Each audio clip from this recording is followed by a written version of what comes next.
민니 리사 영상에 후원해주신 마틴 폴드만님, 네버링님, 윈터 완전 정복 영상에 후원해주신 제이님, 윈터 논란 확인 영상에 후원해주신 곰선생님, 제이님, 제니님, 없음없음님, 냉동고양이님, 리언님, 네버링님, 홍주영님, 색종이 장인 윈터님 감사합니다. 최근 스니커즈로 컴백하여 멋진 퍼포먼스로 시원한 무대를 보여주고 있는 있지. 그중 7월 21일 생일을 맞은 리아는 이번 컴백 활동에서도 예쁜 비주얼뿐만 아니라 더 발전한 퍼포먼스 실력과 여전히 매력적인 보컬을 보여주고 있는데요. 이렇게 멋진 리아의 어딘가 특별하다는 영어 실력부터 어마무시한 사복 패션의 가격들까지 모두 함께 알아볼까요? 그 전에 좋아요와 구독, 알림 설정까지 부탁드려요. 있지의 해외 인터뷰나 무대 인사에서 영어가 필요한 경우에는 주로 영어에 익숙한 리아가 주도하여 말을 하는데요. 리아의 영어를 보며 해외 팬들은 편안하고 자신감 있어 보이며 세련돼 보인다고 말하죠. 특히 크루아상을 말하는 리아의 발음을 들어보면 크루아상이 원래 저렇게 우아한 느낌을 가진 빵 이름이었나 싶을 정도인데요.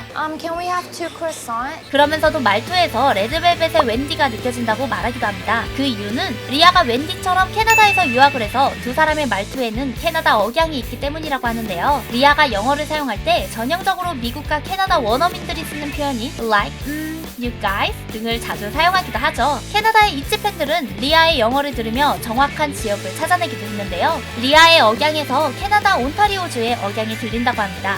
실제로 리아가 유학을 한 곳이 온타리오주이기도 하고요. 그러면서도 리아의 목소리가 굉장히 부드럽고 엘레강스한 느낌이 들어 마치 왕족같이 느껴진다고 하죠. 영어할 때의 목소리가 블랙핑크 로제를 닮았다는 이야기도 있고요. 그래서인지 캐나다의 몇몇 있지 팬들에게 리아는 캐나다 여왕이라고 불린다고 하네요. 연습생 때부터 많은 팬들이 탐낼 만한 사복 패션 센스를 보여준 리아. 때로는 수수하게, 때로는 화려하게 장소에 따라 다른 패션을 보여주었는데요. 여친룩의 정석 같은 남다른 패션 센스에 많은 사람들이 감탄하고 있죠. 리아는 만일 있지가 아니었다면 패션 디자이너가 되었을 거라고 얘기할 정도로 패션에 관심이 많은 아이돌입니다. 언뜻 보면 수수한 스타일의 사복 패션이지만 연습생 사진에서 명품 가방이 발견된 것처럼 리아의 사복 가격은 센스만큼 팬들을 놀라게 했었죠. 리아가 자주 들고 다니는 흰색 팬디 가방은 가격이 프라다 가방 못지않고 출근길에 신는 스니커즈도 명품 루이비통, 그리고 파리 패션쇼에 가는 공항 패션은 가방만 440만원, 자켓이 320만원으로 가방과 자켓만 합쳐도 760만원이 넘는 가격이었습니다. 이렇게 비싼 명품 패션들도 수수한 느낌의 여친 룩도 잘 어울리는 이유는 리아의 말도 안 되는 비율 때문인데요. 실제로 팀 내 최단신인 맏언니 리아이지만 화보나 일상 사진들에서 리아가 작다는 느낌은 전혀 받을 수 없습니다. 패션과 비율도 특별한 리아. 그러나 리아의 특별함이 이게 전부는 아닙니다. 퍼포먼스가 돋보이는 있지에서 리아는 다른 특별함을 보여주는데요. 몇몇 커버곡이나 리아의 솔로곡을 듣게 된다면 리아의 목소리가 가진 엄청난 매력을 바로 알 수가 있죠. 있지가 유희열의 스케치북에서 제시제이의 프라이스 태그를 부른 적이 있었는데요. 이때 리아가 가진 특유의 허스키한 음색으로 관객들 뿐만 아니라 유희열도 감탄하게 만들었었죠. 이런 감탄은 KBS의 한 PD에게 전해지며 이무진과 아이돌 보컬리스트들이 인터뷰하고 노래 부르는 프로그램 리무진 서비스가 만들어지는 계기가 되기도 했습니다. 그리고 드디어 리아가 이번 컴백과 함께 리무진 서비스에 나가 회장님이란 호칭을 얻기도 했죠. 이전에 리아가 브이라이브를 통해 여러 팝송을 신청받아 불러준 적이 있었는데 부드럽고 가벼운 발성부터 매력적인 저음역대의 보이스를 마음껏 뽐내었는데요. 리아는 한국 노래보다 팝송을 좀 더 편안하게 부르기도 하죠. 놀라운 영어 발음으로 박자와 그루브를 제대로 탄다고 하는데요. 그래서 있지 노래들의 영어 버전도 매력적으로 들리는 듯하죠. 21년 옷소매 붉은 끝동에 OST 밝혀줄게 별처럼을 불러 많은 사람들을 감동시키기도 했습니다. 리아가 보통의 파워풀한 성량을 가진 메인 보컬 타입은 아니지만 깊은 소울이 담긴 음색으로 세밀한 감정을 담는 뛰어난 실력을 가진 메인 보컬이죠. 마피아 인 더 모닝이나 이번 스니커즈처럼 있지의 느낌과 노래의 맛을 살릴 수 있는 매력적인 보컬리스트입니다.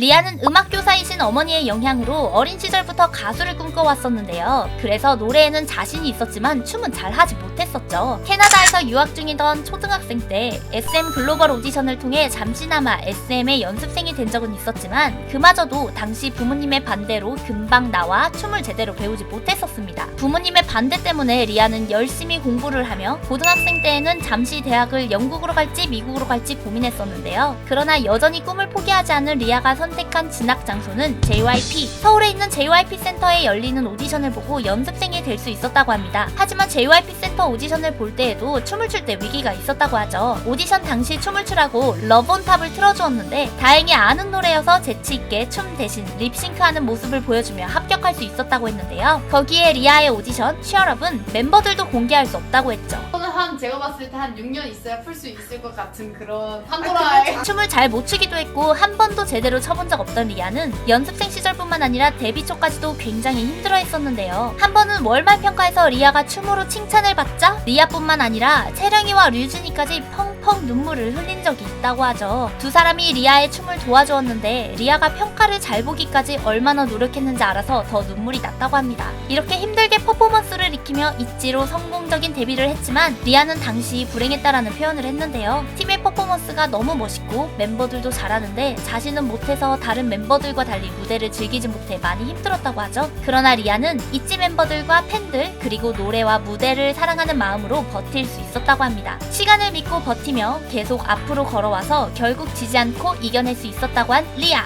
리아는 앞으로 힘든 시간이 와도 지금까지처럼 버텨내겠다고 이야기하는데요. 리아가 좀 더 수월하게 버티며 앞으로 나아갈 수 있도록 있지 멤버들과 미찌들이 함께 있다는 것을 기억했으면 좋겠습니다. 그리고 생일 축하해요. 있지의 매력적인 메인 보컬 리아의 이야기 재미있으셨나요? 그렇다면 좋아요와 구독, 알림 설정 부탁드리고요. 사랑스러운 있지의 맏언니 리아에 대한 재미있는 이야기들이 있다면 댓글로 공유해주세요. 그리고 저희 두유람에서는 K-POP 아이돌 분들이 겪고 있는 루머, 억가 등에 대해 사실이 아닌 부분들을 짚어보는 영상을 제작하고자 합니다. 구독자분들이 사랑하는 아이돌들 중 루머와 억가로 고통받는 내용이 있다면 두유람의 이메일로 관련 정보와 함께 알려주세요. 자세한 내용은 고정 댓글을 참고해주세요. 또한 두유람이 아이돌을 덕질하며 재미있던 혹은 감동적이었던 사연을 받아 읽어드리기로 했었는데요. 덕심이 빛나는 밤에 오늘은 해외의 위즈원이신 코박님의 안타까운 사연입니다. 저는 작년에 인터넷을 돌다가 아이즈원이라는 K-POP 걸그룹을 우연히 보게 됐는데요. 프로듀스 48 때부터 아이즈원을 알기는 했지만 한 번도 관심을 가진 적은 없었어요. 하지만 저는 2020년에 방송했던 아이즈원 이팅 트립이라는 방송을 알게 되었고 즐겨보기 시작했죠. 아이즈원의 노래들, 예능 프로들 등을 찾아봤고 제가 완전 아이즈원에 입덕했다는 거를 깨달았을 때 저는 덕질을 더 심도 있게 할 수밖에 없었답니다. 그러던 어느 날 평소처럼 그들의 방송들을 검색하던 중 아이즈원이 이미 해체했다는 뉴스 기사를 발견했어요. 너무나 충격적이었죠. 마치 집이 없어진 느낌이었습니다. 웃기지 않나요? 아이즈원과 제가 인연이 닿을 가망은 거의 없어 보이네요. 하하하하하. 아이즈원에 너무 늦게 입덕하셔버렸군요. 비록 아이즈원은 해체했지만 모든 멤버들이 아이브,